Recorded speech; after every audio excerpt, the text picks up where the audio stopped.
The Yukon doesn't forgive mistakes. It buries them. In the heart of the frozen north, where maps end and myths begin, Parker Schnabel is risking everything on a stretch of earth miners once called cursed. They called it the Widow's Cut, a place where gold cost lives and no one ever struck it rich or got out clean. But Parker believes the old legends got it wrong, or at least incomplete. This time, he's bringing new tech, a hardened crew, and a gambler's rage for legacy. Before we go deeper into this deadly mission, hit that like button and subscribe. This story isn't just about gold, it's about survival, legacy, and something far darker waiting beneath the ice. Snow clung to the machines like burial cloth. The sky over the Yukon hung low and silent, like it knew what lay below. Parker Schnabel stood at the edge of the Widow's Cut, boots sinking into powder, breath white against the wind. No lights, no tracks, just an empty black gorge where time had given up. They called this place the Widow's Cut because no miner ever made it home whole. Collapsed tunnels, flooded shafts, and a body count that local legends whispered over campfires. There were signs, literal ones, scorched into old beams still jutting from the rim. No gold is worth this. Inside the command tent, the crew argued, this ground's not just cold, it's cursed. 3 men died trying to dig this spot in '49. Locals won't even camp here. Why should we? Parker didn't flinch. We came here for gold, he said, eyes fixed on the abyss. We leave with gold, or not at all. He radioed Bob. One word, go. The excavator roared to life. Metal teeth bit into frostbitten soil older than memory. The ground groaned. Something stirred beneath the crust, something too deep, too old to understand. And just like that, the dig had begun. You can't mine ice like you mine rock. It shifts, it melts, it collapses. The Widow's Cut wasn't just cold. It was built on ancient permafrost that could swallow a machine whole if it fractured. And worse, thermal scans showed air pockets, voids like traps, shifting in real time. What the hell is that? Parker asked, staring at the monitor. Red pulses moved beneath the site. Unstable zones, thawing and refreezing like a breathing lung. Even the land was alive. The site engineer pulled up a copy of a century-old journal, scanned and digitized from a Dawson museum. Pages cracked with age, it read, heard voices again. Wind came from below. Earth swelled. We ran. Not all made it. The deeper they dug, the stranger things got. The ground behaved like liquid. Shafts bent. Timber snapped in half-ton cracks. Even steel groaned like it wanted out. And yet, Parker leaned in. Not just for profit. Not just for cameras. He needed to know what was beneath. Because if the old miners ran from something, maybe they didn't run fast enough. And maybe, just maybe, that something was gold. Then everything started breaking.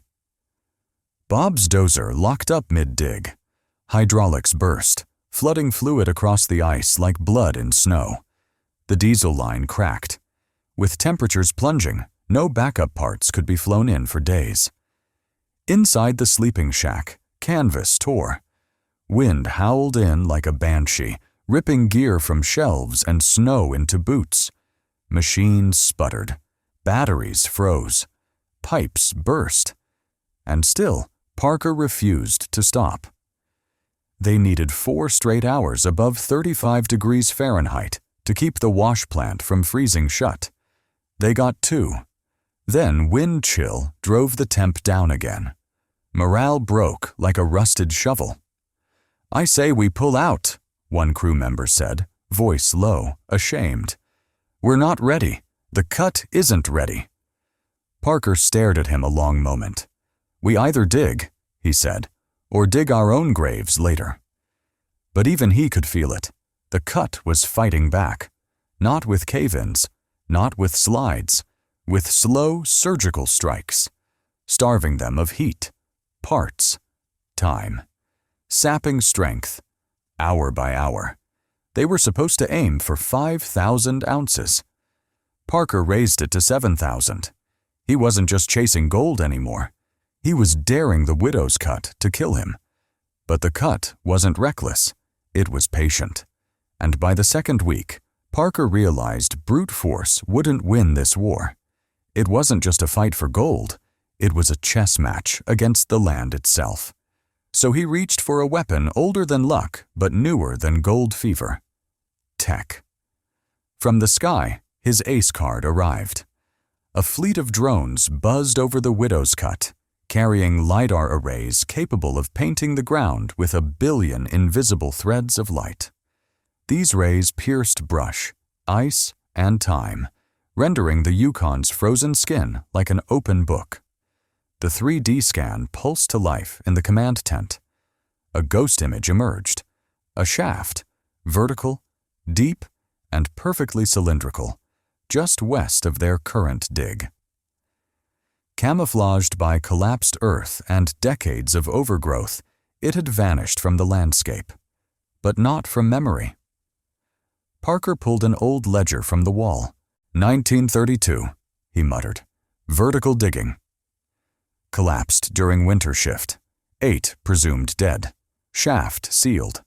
No one had dared return, until now. Don't dig new, Parker said. We reopen the old.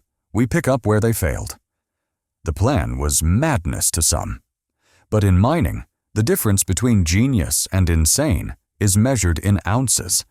They brought in steel, beams, collars, hoists, enough to build a skeleton around a ghost. The widow's spine, they called it. The shaft was a throat into the mountain, and they were rebuilding it vertebra by vertebra. Men moved like surgeons, welding frame to frame, anchor to anchor. Safety systems were double-checked, and still no one trusted the hole. Then came the descent.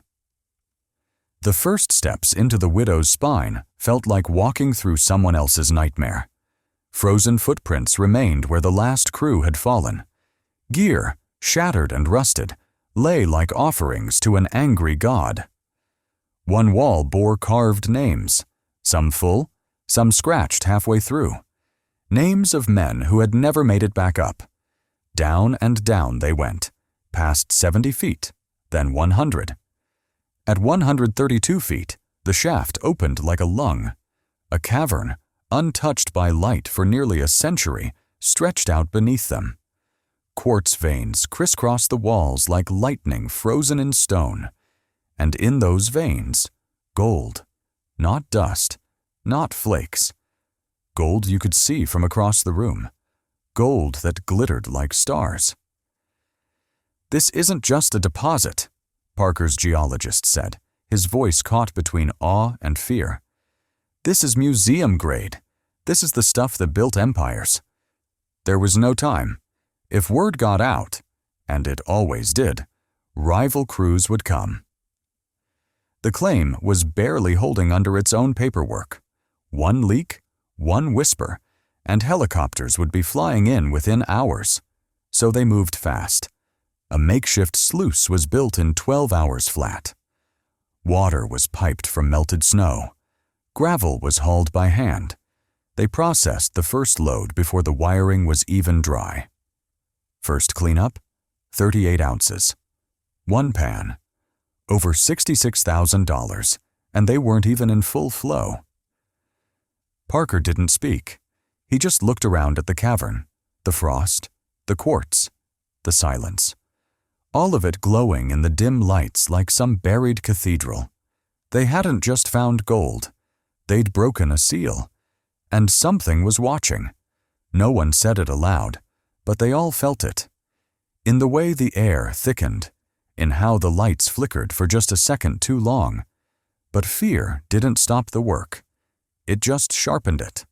The dig became ritual. The rhythm of extraction blurred into trance. For 72 straight hours, no one slept. Only ate, hauled, and processed. Gold dust clung to every inch of clothing, every hand, every breath.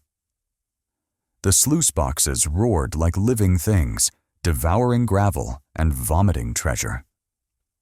By the end of the third day, the crew had pulled over 4,000 ounces, $10 million worth of raw, untouched Yukon gold. Parker stood at the edge of the wash plant, both hands coated in a film of glittering particles, wiping them slowly across his cheeks like war paint. There was no ceremony, just a long breath and the realization that one haul had wiped clean every debt, every expense, and every sleepless night of the season, twice over. But nothing stayed perfect for long. A groan rippled through the valley. Backup generators coughed, sputtered, and then died. Lights flickered. Pumps slowed. The entire wash plant, just moments ago alive with thunder, began to stall. No time to wait. Parker grabbed the manual crank on the old backup pump, metal freezing to his bare hands. With every turn, water hissed back into the sluice. The crew shouted, some trying to repair the lines, others keeping flow just enough to prevent a clog. The temperature dipped below zero. Ice crept up the hoses like veins on broken skin. But they didn't stop, because the gold wouldn't stop. If you're as hooked on this hunt as we are, don't forget to like the video and subscribe. The quartz vein they'd found didn't end. Every core pulled from deeper down was richer than the last. Radar mapping confirmed what no one dared believe. The gold-rich vein extended another 2 kilometers beneath the surface. A twisting, glimmering artery of quartz and fortune, locked inside the mountain like a secret no one was supposed to know. The geologist ran his numbers again, then a third time. Same conclusion. If the purity held, this vein alone could be worth over $75 million. That night, around the diesel drum fire, Parker named it. Fortune's Spine, he whispered, barely louder than the crackle of flame. The name spread through the camp like wildfire. No one dared speak too loud, as if the mountain might hear and change its mind. The widow's cut was no more. Its legacy had been rewritten in dust and fortune. In its place stood the richest mining site the Yukon had seen in living memory. Maybe ever. But in gold country, wealth doesn't go unnoticed. 2 days later, a drone passed overhead, low, unmarked, silent. Then came the trucks. At first, just a couple parked across the river, then more. Crews nobody recognized, faces that didn't wave back, claim jumpers, copycats, latecomers to the rush who smelled blood in the snow. By the week's end, stakes began appearing along the tree line, flags with colors Parker hadn't approved, geologists poking at the ground with handheld augers, helicopters circling higher than FAA guidelines permitted. Then came the suits.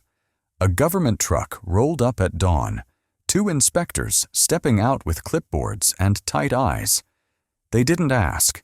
They told.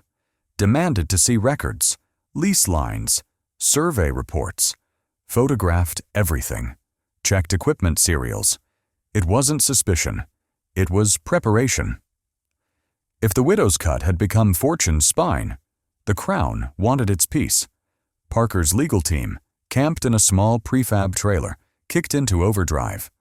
Calls to Whitehorse, to Vancouver, to lawyers on standby since day one. Documents were faxed, scanned, signed. Mineral rights double verified. Boundary lines redrawn and sent by snowmobile to regional offices just to beat the weekend deadline. And still, whispers spread. Over CB radios, in bar rooms across Dawson City, at remote stations and fuel stops, one phrase echoed. Parker found the Klondike's last mother lode. No proof needed. The Yukon didn't wait for paperwork. It moved on rumor, legend, and greed. Parker wasn't just digging now. He was defending. From rivals, from bureaucracy, from time itself. and overhead clouds gathered, thick, dark, and full of the kind of winter that doesn't ask permission to kill. The world had turned its eyes toward the widow's cut, and Parker could feel every single one. The gold was so close now, he could taste the metal in the back of his throat. Only 174 ounces to go. 7,000 was more than a number. It was a finish line soaked in blood, diesel, and resolve. Yet with the end in sight, the pressure only got worse. Victory, once a motivator, now sat like a weight across his chest. Everyone was watching: crew, rivals, reporters, even governments, and not all of them wanted him to cross that line. The camp, once buzzing with triumph, began to fray at the edges. Crew members who hadn't slept in days stared blankly at nothing, hands trembling from adrenaline and caffeine overload. One operator walked off mid-shift and didn't return. Another broke down sobbing over a busted hydraulic line. What had started as a dig had become something darker, a crucible of obsession, paranoia, and raw survival. Then the landslide hit. It was minor on paper, only about 80 feet of compacted shale and ice, but it hit the southern ramp like a hammer. One moment it was clear, the next, buried. The access shaft they'd spent weeks reinforcing was sealed in seconds. No hesitation. Parker grabbed a pickaxe and flashlight, leading the dig out himself, lungs raw from dust and cold. He clawed through the debris, cursing every inch, every wasted hour. When they broke through, the walls of the shaft groaned like they were alive. But the structure held, just barely. Even as the cleanup began, news spread faster than radio waves. Gold prices across the territory surged. Investors panicked, dumping money into marginal claims. Helicopter traffic doubled. Airstrips overloaded. The Yukon had become a pressure cooker.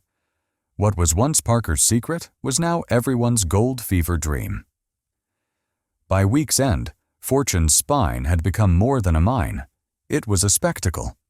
Satellite trucks parked outside base camp. Journalists scaled snowbanks to catch glimpses. Old prospectors flew in from Juneau and Atlin just to say they'd stood near the spot. And yet, Parker said nothing. He didn't need to. His silence only deepened the legend. People started comparing him to the greats: George Carmack, Skookum Jim, even Soapy Smith. Mining historians began drafting articles, calling this the final chapter in the Klondike saga. One geologist flat out called it the motherlode of the modern age. But Parker kept working. He didn't speak in legends. He moved gravel. When asked for a quote, he muttered, "Gold's just rock, until you give it purpose." The crew didn't fully understand it. Maybe no one did. But the words stuck, carved into the break room wall by morning. Then came the moment no one saw coming. A final cleanup, late into the coldest night of the season, pushed their total past 7,000 ounces. The count triggered no celebration, just a single nod from Parker. Then he walked away into the dark, alone, the weight of 10,000 dreams resting on his shoulders. The widow's cut, once a death trap, was now holy ground. Parker declared it closed. No more digging there, not because it was empty, but because something about that earth had been finished, as if the ground itself had revealed all it was willing to give. But even closed, the shaft felt alive. At night, the ground beneath camp murmured with creaks and moans, geological sighs echoing from the depth of Fortune's spine. Some said it was pressure. Others claimed the mountain didn't like being disturbed. A few older miners muttered about spirits, old souls that slept beneath the rock and had now been awakened. Parker didn't argue. He simply listened. The final gold estimate held over $75 million in raw value. It made headlines. international ones. Foreign investors sent emissaries. One Canadian mining magnate offered to buy the rights outright, for cash. Parker refused. Not even a conversation, not even a counteroffer. TV crews begged for exclusives. Hollywood sniffed around the edges of the story, hoping for a rights deal. A few networks offered full documentary contracts with profit sharing. Parker turned off his phone. He hadn't dug for this. Luck, some said. Others called it fate. A few even whispered that he'd struck some kind of devil's bargain, that no man finds this much gold without paying for it somewhere down the line. But no one could deny the facts. The Klondike had changed. Land prices skyrocketed. Small-time miners got swallowed by conglomerates. Equipment got more expensive, fuel became scarce, and the old handshake way of doing things vanished overnight. Greed had returned to the north, and this time it wore suits and flew private. Parker stayed on site. He didn't leave when the snow hit, didn't attend the awards banquets, didn't pose for magazine covers. He remained in the Yukon, walking the paths he'd carved, listening to the wind funnel through frozen quartz chambers like distant breathing. The mine was closed, but something still pulsed below, like a heart too stubborn to die. In the end, the gold was real, the fortune undeniable, the records shattered. But legacy, that was harder to weigh. Because no matter how much gold they pulled, one question hung over the valley like smoke. Had Parker Schnabel uncovered the last great fortune of the Klondike? Or had he awakened something ancient, greedy, and cursed that would never again let him rest? If this discovery left you breathless, imagine what's still buried beneath the ice. Like, share, and subscribe to follow every twist in the hunt for Yukon's final fortune, and drop a comment below. Was this Parker's greatest triumph, or the beginning of something far more dangerous?